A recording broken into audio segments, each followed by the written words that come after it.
तुम पिछड़े दलित हो, पिछड़े दलितों की तरह रहो, तुम लोग नौकरी करोगे, हटो यहाँ से। ऐसे करके हमें वहाँ से भगाया जाता है। हम दिव्यांग दर दर भटक रहे हैं, कहाँ जाएंगे? अभी तक शारीरिक दिव्यांग, तब मानसिक दिव्यांग बन चुके हम लोग हैं।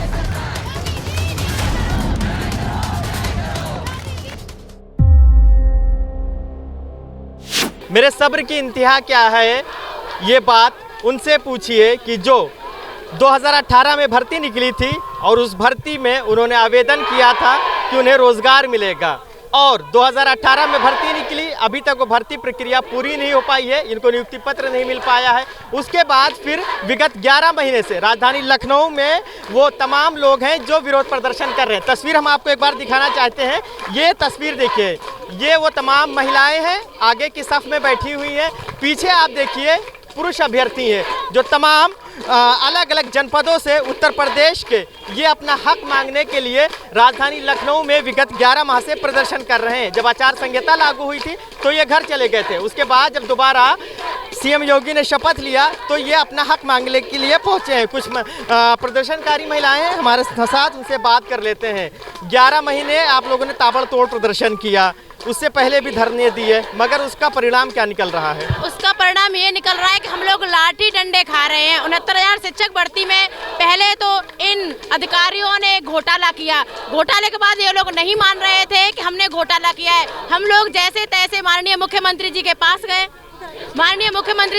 गए, उनसे हमने निवेदन किया कि हमारे साथ घोटाला हुआ है। हम राज्य पिछड़ा वर्ग आयोग में गए थे, राष्ट्रीय पिछड़ा आयोग वर्ग से हमने रिपोर्ट निकलवाई। उन्होंने रिपोर्ट दी कि 69,000 शिक्षक भर्ती में आरक्षण का घोटाला हुआ है। उस घोटाले के बाद ये अधिकारी मानने को तैयार नहीं, कोई भी मानने को तैयार नहीं। फिर हम माननीय मुख्यमंत्री जी से मिले, उन्होंने अधिकारियों को सख्त आदेश दिया कि इस भर्ती की जांच की जाए और देखा जाए कि इसमें कितना घोटाला हुआ है। जब जांच की गई तो 6800 सीटें निकल के आई, जिसमें कि 69,000 शिक्षक भर्ती में 6800 का घोटाला हुआ था। फिर 2022 5 जनवरी को हम लोगों की चयन सूची, इतनी मेहनत के बाद इको गार्डन में हम लोगों ने 11 महीने धरना दिया, आंदोलन किया, तब जाके ये लिस्ट निकली। फिर उसके बाद क्या हुआ कि इन अधिकारियों ने मुख्यमंत्री के कहने पे चयन सूची निकाली। चयन सूची के बाद आज हम लोगों को 6 महीने हो गए, हम लोगों को नियुक्ति पत्र नहीं मिल रहा है। न जिला आवंटन हुआ, न काउंसलिंग शेड्यूल जारी हुआ, न अभी तक नियुक्ति पत्र मिला हमें। इन अधिकारियों ने जनरल वालों को कह के याचिकाएं दाखिल करवाई कोर्ट में,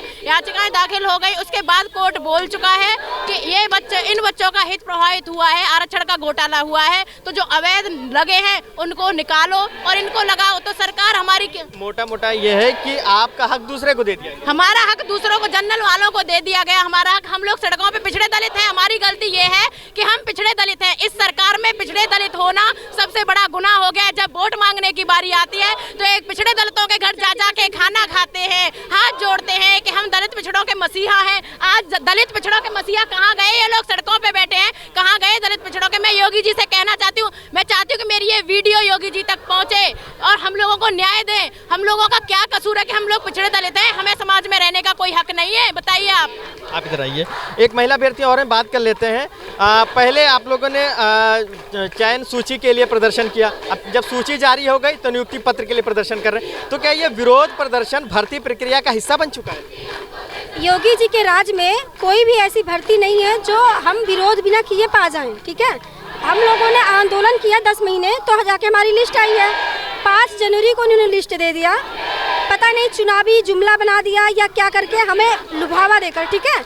उसके बाद फिर ये 6 महीने से फिर ऐसे ही टरका रहे हैं। हम लोग फिर से 2 महीने से 2.5 महीने से धरना दे रहे हैं। हमारी नहीं, 2 महीने से जब से लिस्ट आई है तब से हम फिर धरना दे रहे हैं, लेकिन हमारी सुनने वाला कोई नहीं है। अधिकारी के पास जाओ तो वो गुमराह करेंगे, शिक्षा मंत्री जी के पास जाओ तो अधिकारी की बातें सुनकर वो भी गुमराह हो जाते हैं।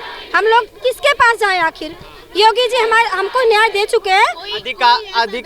अधिकारी मंत्री के पाले में गेंद डाले, मंत्री अधिकारी के अधिकारियों के पास जाते हैं, वो कहते हैं मंत्री जी के पास जाइए, वो आपका सॉल्यूशन देंगे। मंत्री जी के पास जाते हैं, वो कहते हैं अधिकारी करेंगे जो भी करेंगे। मंत्री जी को ये लोग गुमराह कर रहे हैं। अधिकारी ये लोग चाहते नहीं है कि हम पिछड़े दलितों को नौकरी मिले, पिछड़े दलितों को ये लोग दबाना चाहते हैं। इस समाज में अगर सबसे बड़ा कोई गुनाह है तो वो है पिछड़े दलित होने का। हम लोग पिछड़े दलित होने का हर्जाना भुगत रहे हैं। चुनाव में तो दलितों के नाम पर खूब प्रचार होता है। 80% दिखेगा इनको, तब 85% वोट है ओबीसी एससी का, लेकिन जब हक की बात आती है तो इनको 85% नहीं दिखता है। ये हमारा हक जनरल को देंगे। हम लोग यहाँ रोड पे पड़े रहे, भूखे नंगे घूमे, खाएं ना, मतलब कुछ भी करें, तब तो ये खुश रहेंगे। अगर हम अपना हक अधिकार मांगते हैं तो हमें लाठी मारेंगे, प्रताड़ित करेंगे, ये उठा के जेल में डाल देंगे, कहेंगे मुकदमा कर देंगे। कर दो मुकदमा, हमें कोई नियुक्ति की बात करोगे, तुम लोग नियुक्ति की बात करोगे तो तुम्हारे नाम पे मुकदमा करेंगे, तुम्हें हम जेल में डाल देंगे। नौकरी मांगने वालों को जेल। बस तुम पिछड़े दलित होके तुम नौकरी करोगे, तुम्हारी औकात है कि तुम पिछड़े दलित होके नौकरी करोगे। अधिकारी कहते हैं, जब अधिकारियों के पास हम लोग जाते हैं, तुम पिछड़े दलित हो, पिछड़े दलितों की तरह रहो, तुम लोग नौकरी करोगे, हटो यहाँ से, ऐसे करके हमें वहाँ से भगाया जाता है। शब्द इनके हैं, आप सुन सकते हैं इस शब्द में कितना दर्द है। तस्वीर हम आपको दिखा रहे हैं, ये मई का भीषण गर्मी का महीना है और ये महिलाएं पसीने में लथपथ बैठी हैं। कहाँ से आई हैं? मैं गोरखपुर से आई हूँ। गोरखपुर, ये तो मुख्यमंत्री का शहर है। हाँ, हम मुख्यमंत्री के शहर से ही हैं, लेकिन हमारी मजबूरी देखिए, हम उस शहर से होकर भी हमारी मांगे पूरी नहीं हो रही हैं। योगी जी हमारे शहर के हैं, वहीं के सीएम हैं, लेकिन हमारी मांगे फिर भी वो पूरी नहीं कर रहे हैं।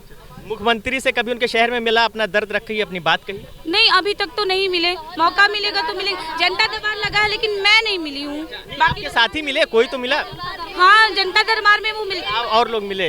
हाँ, चलिए इधर से बात कर लेते हैं। हाँ, बताइए। लिस्ट आई है 6800 की, ये माननीय मुख्यमंत्री जी के आदेश पर ही आई है। उन्होंने ही कहा था, 2 साल के संघर्ष के बाद ये जो हमारी 6800 की लिस्ट है, ये 24 दिसंबर को माननीय मुख्यमंत्री जी ने ही आदेश दिया था कि जो पिछड़े दलितों के साथ अन्याय हुआ है उसको तर्कसंगत उनको न्याय दिया जाए। फिर उसी के अनुसार हमारी 5 जनवरी को लिस्ट आई और 6 जनवरी को हमको नियुक्ति पत्र मिलने वाला था, लेकिन फिर आचार संहिता लग जाने के कारण हम लोग उसका इंतजार करते रहे। फिर चुनाव आ गया, मंत्री हम लोगों ने सरकार बनाई, इसलिए बनाई थी कि आज हम लोग सड़कों पे बैठे हुए हैं, अपने बच्चों को छोड़कर, अपने परिवार को छोड़कर यहाँ अपनी नियुक्ति के लिए लड़ रहे हैं। हमारा भी भविष्य है, हम भी चाहते हैं कि हमको नौकरी मिले।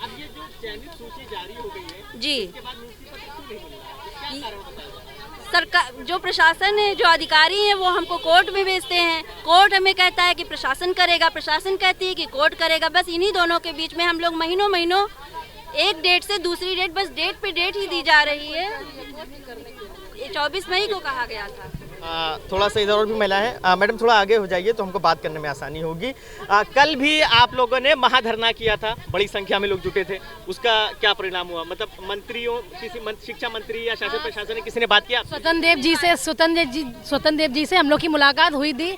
जैसे हमेशा वो आश्वासन देते, ये लोग रोज मिलते हैं, उन्होंने बोला आपकी समस्या का हल निकलेगा, पर इस पे होता कुछ नहीं है, कुछ करते नहीं है, बस कह देते, पर कहते कुछ। रोज मुलाकात होती है उनसे, पर कुछ होता नहीं। ये अधिकारी है, ये कुछ करना नहीं चाहते हैं। हम लोग को कोर्ट भेज देते हैं, कोर्ट कहती है सरकार करेगी, सरकार कहती है कोर्ट, और एक एक महीने लंबी डेट लगती है। हम लोग कितना धैर्य करें?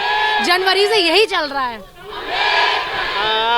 कोर्ट कहती है कि प्रशासन के पास जाओ, प्रशासन कहता है कि कोर्ट जाओ।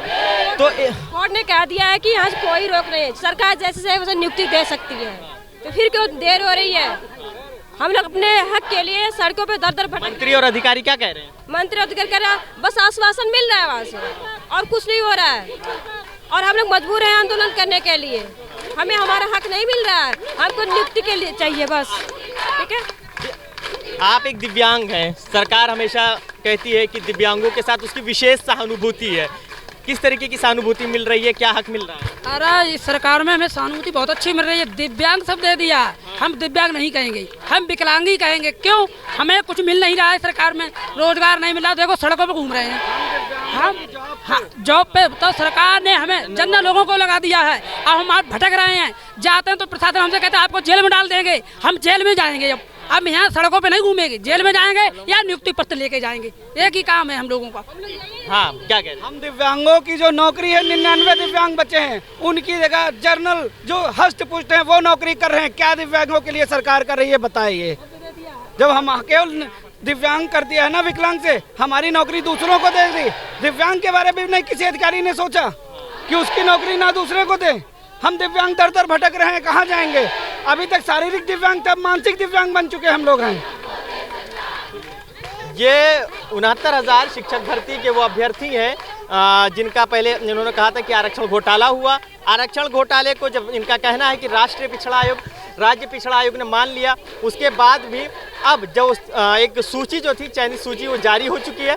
उसके बाद भी अब ये नियुक्ति पत्र नहीं मिल रहा है। तो सरकार बन गई है, सरकार में जो मंत्रिमंडल थे, मंत्रियों ने अपनी अपनी कुर्सियां संभाल ली है, मगर ये जो अभ्यर्थी थे, एक बार फिर से तस्वीर दिखा रहे हैं, जो चुनाव से पहले विरोध प्रदर्शन कर रहे थे, चुनाव के बाद भी वो उसी तरीके से अपना प्रदर्शन कर रहे हैं। अब सरकार ने सत्ता तो संभाल ली है, मगर इन अभ्यर्थियों को और बेरोजगारों को अभी तक रोजगार नहीं मिल पाया है। अब देखने वाली बात काफ़ी अहम ये होगी कि कब सरकार में बैठे हुए लोग इनकी बात सुनते हैं और ये सड़कों से उठकर अपने विद्यालयों का रास्ता तय करते हैं।